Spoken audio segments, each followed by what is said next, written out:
বাঁকুড়া, যেখানে তৃণমূলের দলীয় পতাকা পোড়ানোর অভিযোগে উত্তেজনা ছড়ায়। বাঁকুড়া 2 নম্বর ব্লকের কেশোরা গ্রামে পায়ের তলায় মাটি সরে যাওয়ায় তৃণমূলের পতাকা পোড়াচ্ছে বিজেপি আশ্রিত দুষ্কৃতীরা। দাবি তৃণমূলের, নির্বাচন কমিশনের কাছে পতাকা পোড়ানোর অভিযোগ তৃণমূলের, গ্রামে প্রতিবাদ মিছিল। নববর্ষের শুভেচ্ছা বার্তাতেও বাদ গেল না রাজনীতি। মমতা বন্দ্যোপাধ্যায় থেকে নরেন্দ্র মোদী, কেউ সমাজ মাধ্যমে পোস্ট করলেন, কেউ পশ্চিমবঙ্গবাসীর উদ্দেশ্যে লিখলেন খোলা চিঠি। এসআইআরে নাম বাদ নিয়ে সুর চড়ালেন মমতা বন্দ্যোপাধ্যায়। তখন অনুপ্রবেশ নিয়ে হুঙ্কার দিলেন অমিত শাহ। নববর্ষের দিন ভবানীপুরে শোভাযাত্রা করেন শুভেন্দু অধিকারী। সমস্ত অপশক্তিকে পরাজিত করবে বাংলার মনোবল, সমাজ মাধ্যমে পোস্ট করলেন অভিষেক বন্দ্যোপাধ্যায়। গঙ্গা স্নান থেকে মন্দিরে পুজো, দোকানে দোকানে হালখাতা, বাঙালির পয়লা বৈশাখের এটা চেনা ছবি। কিন্তু ভোটের মুখে পয়লা বৈশাখের দিনও বাদ গেল না রাজনীতি। প্রধানমন্ত্রী নরেন্দ্র মোদী থেকে মুখ্যমন্ত্রী মমতা বন্দ্যোপাধ্যায়, কেন্দ্রীয় স্বরাষ্ট্রমন্ত্রী অমিত শাহ থেকে তৃণমূলের সর্বভারতীয় সাধারণ সম্পাদক অভিষেক বন্দ্যোপাধ্যায় শোভাযাত্রা করলেন শুভেন্দু অধিকারী। সমাজ মাধ্যমে পোস্ট করে শুভেচ্ছা জানালেন, সঙ্গে চলল রাজনৈতিক আক্রমণও। বুধবার রাজ্যবাসীকে নববর্ষের শুভেচ্ছা জানিয়ে পোস্ট করে একটি ভিডিও দেন মমতা বন্দ্যোপাধ্যায়। সেখানে বিজেপি থেকে নির্বাচন কমিশনকে কড়া আক্রমণ করেন। দিল্লির জমিদাররা অনেক অত্যাচার করছে, ভোট কাটছে, অনধিকার প্রয়োগ করছে এবং বিজেপি ভ্যানিশ ওয়াশিং মেশিন সব এজেন্সি দিয়ে বাংলার উপর জুলুম অত্যাচার করছে।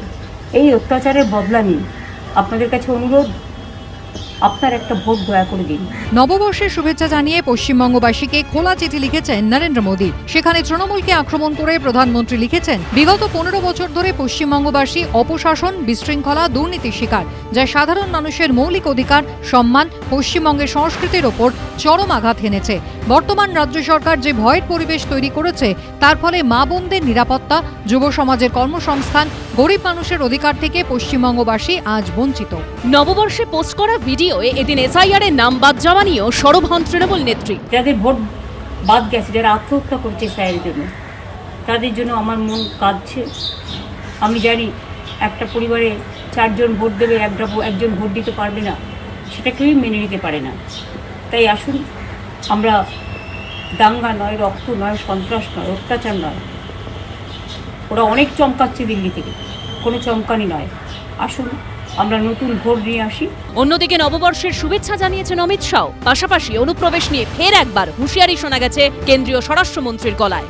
हम सब आज नव वर्ष के दिन ये तय करना है कि बंगाल को घुसपैठियों से मुक्त करना है, बंगाल को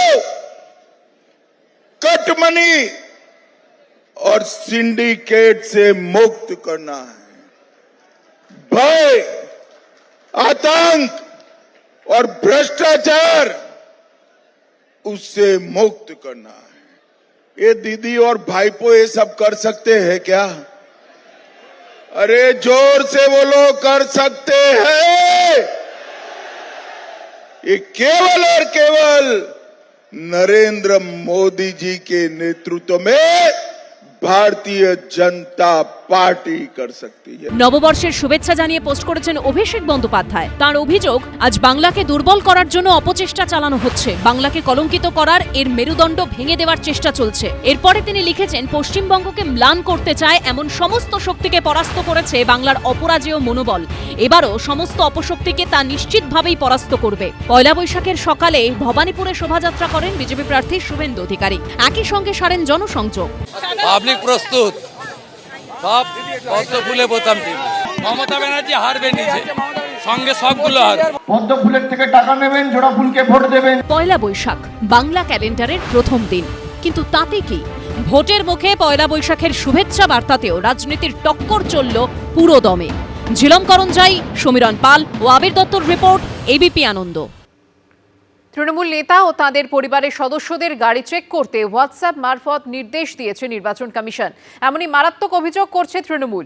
এ নিয়ে নির্বাচন কমিশনে চিঠি দিয়েছেন ডেরেক ওব্রায়েন। কেন প্রধানমন্ত্রী, স্বরাষ্ট্রমন্ত্রীর গাড়ি চেক করা হবে না, সেই প্রশ্ন তুলেছেন মমতা বন্দ্যোপাধ্যায়। পাল্টা জবাব দিয়েছে বিজেপিও। ये नए साल में ममता दीदी को निकालना है या नहीं निकालना है? ममता के गुंडों को जेल की सलाखों के पीछे पहुंचाना है या नहीं पहुंचाना है? अगर तृणमूल का ऑल लीडर को चेक होगा तो प्राइम मिनिस्टर को क्यों नहीं होगा? क्यों होम मिनिस्टर का गाड़ी चेक नहीं होगा? आप लोगों ने सेंट्रल मिनिस्टर रुपया लेके आते हैं। এ এক নজিরবিহীন নির্বাচন। বিজেপি ও নির্বাচন কমিশনের সঙ্গে পদে পদে তৃণমূলের সংঘাত, এমন কোনো ইস্যু নেই যা বাদ পড়ছে। এরই মধ্যে এবার আরও এক চাঞ্চল্যকর অভিযোগ করলেন মমতা বন্দ্যোপাধ্যায়। आज दमदम एयरपोर्ट में हमारा गाड़ी का पास में भी आया सेंट्रल फोर्स। मैंने बोला क्या चेक करो, हम चाहते हैं तुम हमारा गाड़ी भी चेक करो। কোনো যদি ইম্পর্টেন্ট ভিভিআইপি গাড়ি সার্চ হবে তো নিশ্চয়ই খবর আমাদের কাছে আসবে। আজকে এখানে ডিজি এসছিলেন, সিপি এসছিলেন, হোম সেক্রেটারি এসছিলেন, চিফ সেক্রেটারি এসছিলেন। আজকে আমাদের ওয়েবকাস্টিং মিটিং ছিল, কেউ তো বলেনি কি কারো ভিভিআইপি গাড়ি সার্চ হলো। অ্যান্ড সার্চ হয় ওটা কেন্দ্রীয় বাহিনী করে না। মঙ্গলবারই সাংবাদিক বৈঠক করে কুণাল ঘোষ, ব্রাত্য বসুরা অভিযোগ করেন কেন্দ্রীয় বাহিনী ও পুলিশ অবজারভারদের হোয়াটসঅ্যাপ মারফত নির্বাচন কমিশন নির্দেশ দিয়েছে তৃণমূলের যারা সরকারি নিরাপত্তা পান তাদের গাড়ি চেক করতে হবে। বুধবার নির্বাচন কমিশনকে এ নিয়ে চিঠি দিলেন তৃণমূলের রাজ্যসভার সাংসদ ডেরেক ওব্রায়েন, যেখানে সরাসরি নির্বাচন কমিশনের আধিকারিকদের বিরুদ্ধে অভিযোগ করে তিনি লিখেছেন, পুলিশ, অন্যান্য পর্যবেক্ষক এবং সিএপিএফ আধিকারিকদের নির্দেশ দেওয়া হয়েছে তারা যেন তৃণমূল নেতা ও তাদের পরিবারদের সদস্যদের গাড়িতে তল্লাশি চালায়। তৃণমূলের সর্বভারতীয় সাধারণ সম্পাদক অভিষেক বন্দ্যোপাধ্যায় ও তার স্ত্রীর ক্ষেত্রেও একই নির্দেশ দেওয়া হয়েছে। এছাড়া তৃণমূলের নির্বাচনী প্রচার সংক্রান্ত কাজ, জনসংযোগ কর্মসূচিগুলিকেও টার্গেট করা হচ্ছে। এই চিঠির সঙ্গে হোয়াটসঅ্যাপ চ্যাটও শেয়ার করেছেন ডেরেক ওব্রায়েন। এটি দেখিয়ে তার অভিযোগ, নির্বাচন কমিশন ও তার আধিকারিকদের নিরপেক্ষতা এখন প্রশ্নের মুখে। তৃণমূলের সর্বভারতীয় সাধারণ সম্পাদকের স্ত্রী সম্পর্কে মানহানিকর, ভিত্তিহীন দাবি হোয়াটসঅ্যাপ গ্রুপে প্রচার করা হচ্ছে। রাজনৈতিক প্রতিহিংসা পরায়ণ হয়ে এই ধরনের নির্দেশ দেওয়া হচ্ছে। এটা যদি নিয়ন্ত্রণহীনভাবে চলতে থাকে তবে নির্বাচন কমিশন ও তার আধিকারিকদের ওপর থেকে মানুষের আস্থা ও বিশ্বাস চলে যাবে। এর নেপথ্যে থাকা ব্যক্তিদের চিহ্নিত করে শাস্তি ও আন্তর্বিভাগীয় তদন্ত এবং নির্বাচন সংক্রান্ত যে কোনো দায়িত্ব থেকে সরানোর দাবি তুলেছেন ডেরেক। এই প্রেক্ষাপটে বুধবার ইসলামপুরের সভা থেকে গাড়ি চেকিং ইস্যুতে কার্যত হুঁশিয়ারি দিয়েছেন মমতা বন্দ্যোপাধ্যায়। अगर तृणमूल का ऑल लीडर को चेक होगा तो प्राइम मिनिस्टर को क्यों नहीं होगा? क्यों होम मिनिस्टर का गाड़ी चेक नहीं होगा? क्यों बीजेपी का गाड़ी चेक नहीं होगा? खाली तृणमूल को होगा। ऐसे ही इलेक्शन चलेगा? क्या चल रहा है देश में? देश को खतरे में डाल के आप लोगों ने सेंट्रल मिनिस्टर रुपया लेके आते हैं। आपका सेंट्रल फोर्स का गाड़ी में क्या क्या आते हैं मेरे को पता है। आज दमदम एयरपोर्ट में हमारा गाड़ी का पास में भी आया सेंट्रल फोर्स। मैंने बोला क्या चेक करो, हम चाहते हैं तुम हमारा गाड़ी भी चेक करो। ওনার নিজের গাড়ি তো উনি তো চ্যালেঞ্জ করেছেন, শুনলাম যে আমার গাড়িতেও করতে পারে। এইসব চ্যালেঞ্জ করে লাভ নেই, তার কারণ ওনার গাড়িতে তল্লাশি করে কিছু পাবে কি পাবে না সেটার থেকেও বড় কথা এইসব গাড়িগুলোতে তল্লাশি হয় না। তার কারণ একটা সম্মানের ব্যাপার থাকে, একটা প্রেসিডেন্ট থাকে, ধরে নেওয়া হয় এনারা অন্তত কোনো হিনিয়াস ক্রাইমের সঙ্গে যুক্ত থাকবেন না।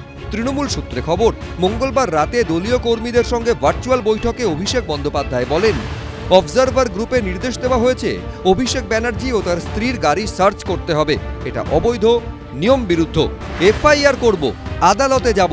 এদিকে বুধবার শেক্সপিয়ার সরণিতে নাকা চেকিং চলাকালীন একটি গাড়ি থেকে নগদ 12 লক্ষ টাকা উদ্ধার করে পুলিশ ও কেন্দ্রীয় বাহিনী। হেয়ার স্ট্রিট ও প্রগতি ময়দান থানা এলাকাতেও তল্লাশিতে উদ্ধার হয়েছে প্রায় 6.5 লক্ষ টাকা। অর্ণব মুখোপাধ্যায়, হিন্দোল দে, পার্থপ্রতিম ঘোষ, এবিপি আনন্দ। এবিপি আনন্দ, এগিয়ে থাকে, এগিয়ে রাখে।